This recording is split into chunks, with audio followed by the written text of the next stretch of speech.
ये कहानी एक शिल्पा नाम की लड़की की है जो अपने माता पिता के साथ हंसी खुशी रहती थी। उसके माता पिता उसे बहुत प्यार करते थे। शिल्पा को अपनी माँ के हाथ का बना हुआ केक बहुत पसंद था, इसीलिए वो हमेशा अपनी बर्थडे पर अपनी माँ का हाथ का बना हुआ केक काटा करती। तभी उसकी माँ उर्मिला उसके लिए केक बनाकर लाती है और उससे कहती है, मेरी प्यारी बच्ची, ये देखो मैंने तुम्हारे लिए केक बनाया है, चलो अब इसे काटते हैं। शिल्पा बहुत खुश हो जाती है। तभी शिल्पा के पिताजी आनंद उसके लिए ढेर सारे गिफ्ट लाते हैं, जिन्हें देखकर शिल्पा बड़ी खुश हो जाती है। बेटी, मैं दुआ करता हूँ कि तुम्हें सारे जहाँ की खुशी मिले, तुम सदा खुश रहो और हमेशा हंसते खेलते रहो। पिताजी, इस बार आपने मुझे कोई सरप्राइज नहीं दिया जैसे आप मुझे हमेशा दिया करते थे। इस बार कुछ अलग क्यों नहीं किया आपने?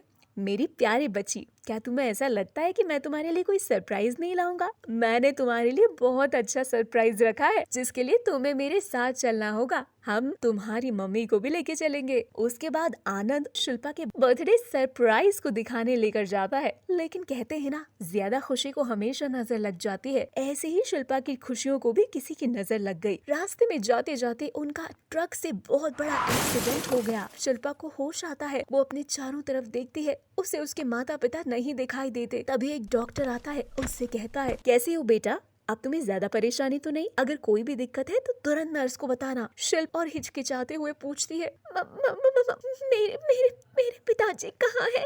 और मेरी मम्मी हमारे साथ ही थी, वो भी कहीं दिखाई नहीं दे रही। मुझे मेरे मम्मी पापा के पास ले चलो, मुझे उनके पास जाना है। शिल्पा की बात सुनकर डॉक्टर गंभीरता से सोचने लगते हैं और बहुत ही शांतिपूर्वक शिल्पा से कहते हैं, मैं जानता हूँ कि ये दौर तुम्हारे लिए बहुत ही मुश्किल होने वाला है, लेकिन तुम्हें संभलना बहुत जरूरी है। आज जो भी हुआ उसमें तुम्हारी कोई गलती नहीं, बस ये जो किस्मत का खेल है जो अचानक से तुम्हारे साथ हो गया, इसे तुम्हें साहस पूर्वक अपनी हिम्मत को बनाकर रखना होगा। शिल्पा घबराहट में डॉक्टर से कहती है, डॉक्टर साहब, आप अपनी बातों को घुमा क्यों रहे हो? सीधा सीधा बताओ कि आखिर हुआ क्या है, मुझे सिर्फ और सिर्फ सच सुनना है। डॉक्टर गंभीरता से शिल्पा को बताते हैं, जब तुम अपने माता पिता के साथ कार में जा रही थी, अचानक से ट्रक में तुम्हारी कार का एक्सीडेंट हो गया था, जिसकी वजह से तुम्हारे माँ और तुम्हारी पिताजी को बहुत गहरी चोट आई। तुम्हारी माँ को तो हम बचा नहीं सके, वो अब इस दुनिया में नहीं रही, और तुम्हारे पिताजी जिंदा है। कुछ ही घंटों बाद उन्हें होश आ जाएगा।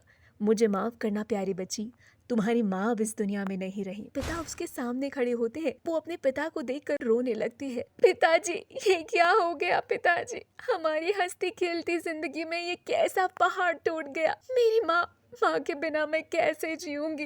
मुझे मेरी माँ वापस चाहिए पिताजी। उनके बिना मेरी जिंदगी बिल्कुल अधूरी है। वो मुझे बहुत प्यार करती थी। काश आपसे मेरे बर्थडे का सरप्राइज नहीं मांगती तो शायद ये हादसा नहीं होता। इस सब के जिम्मेदार सिर्फ और सिर्फ मैं हूँ। मेरी वजह से आज मेरी माँ मेरे साथ नहीं। माँ के गम में बेचारी शिल्पा सदमे में पहुंच जाती है। उसकी ये हालत देखकर आनंद दिन रात परेशान हो जाता है। उसकी ये हालत देखकर आनंद सोचता है, अगर शिल्पा इसी तरह अपने ऊपर ध्यान देना छोड़ देगी तो उसे कुछ भी हो सकता है। अब मुझे कुछ ना कुछ तो करना ही होगा, नहीं तो ऐसे मेरी बच्ची की जिंदगी खराब हो जाएगी। ये सोचकर आनंद के मन में दूसरी शादी का ख्याल आता है। वो एक मोहिनी नाम की लड़की से शादी करता है। मोहिनी शादी के बाद आनंद के घर आती है। वो शिल्पा को बहुत प्यार करने लगती है, लेकिन मोहिनी का ये प्यार ज्यादा दिन तक नहीं टिकता। जब उसे दूसरा बच्चा होता है तो वो शिल्पा के ऊपर ध्यान देना बिल्कुल बंद कर देती है। इत्तेफाक की बात है कि मोहिनी को जो बच्चा हुआ था उसका जन्मदिन शिल्पा के जन्मदिन पर ही आता है। पिताजी,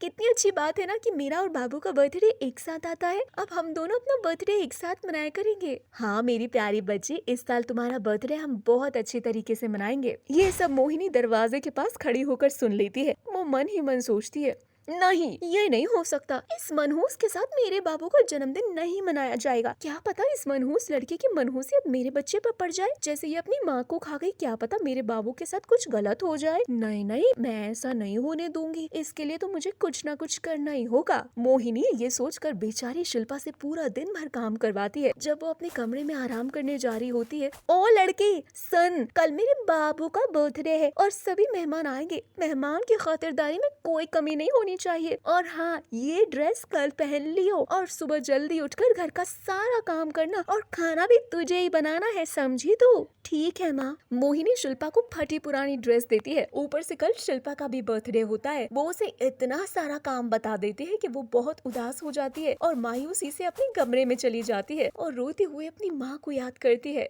माँ, तुम मुझे छोड़कर क्यों चली गई? जैसे तुम मेरे बर्थडे पर केक बनाया करती थी, मुझे ये सब बहुत याद आता है। और मेरी सौतेली माँ तो मुझे बिल्कुल पसंद नहीं करती। ऊपर से मेरे बर्थडे वाले दिन मुझसे इतना काम करवाना चाहती है। उन्होंने तो एक बार भी ये नहीं सोचा कि कल भी मेरा बर्थडे है, मेरे लिए नए कपड़े खरीद ले। लेकिन उन्हें तो मेरी कोई परवाह नहीं है। वो बेचारी फूट फूट कर रोने लगती है। तभी खिड़की में से एक सुनहरा और हरा तोता आता है। मैंने तुम्हारी सारी बातें सुन ली है और मैं तुम्हारी मदद करना चाहता हूँ। तुम बहुत ही प्यारी हो और अपने आप को किसी से कम मत समझना। मैं एक अनोखा तोता हूँ। मुझे भगवान ने वरदान दिया है, जहाँ पर भी दुखी लोग होते हैं मैं अपने आप वहाँ पहुँच जाता हूँ। इसीलिए मैं यहाँ तुम्हारी सारी बातें सुन रहा था। मैं अब तुम्हारी परेशानियों को हमेशा के लिए दूर कर देता हूँ। तभी तोता जादू से एक जादुई केक बनाता है। वो जादुई केक बहुत ही टेस्टी दिखता है। केक को देखकर शिल्पा बहुत खुश हो जाती है और तोते से कहती है,